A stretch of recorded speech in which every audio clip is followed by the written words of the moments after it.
பாண்டவர்களுக்காக 5 ஊராவது கேட்டு வாங்கி வர கிருஷ்ணர் துரியோதனனிடம் தூதராக சென்றார்.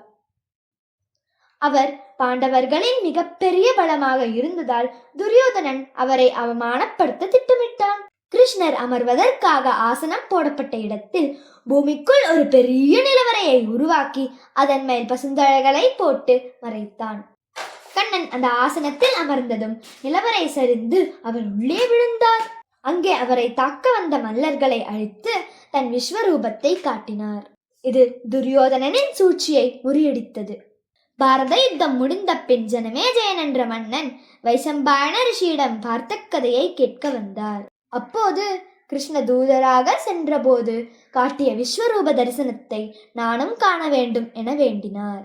ரிஷியின் அறிவுரையின்படி இத்தல தீர்த்தத்தில் தவம் செய்த ஜனமேஜயனுக்காக பெருமாள் தன் தூது கோலத்துடன் விஸ்வரூப தரிசனத்தை காட்டி அருளினார். கிருஷ்ணர் பாண்டவர்களுக்காக தூது சென்றதால் பாண்டவ தூதர் என்று அழைக்கப்பட்டார்.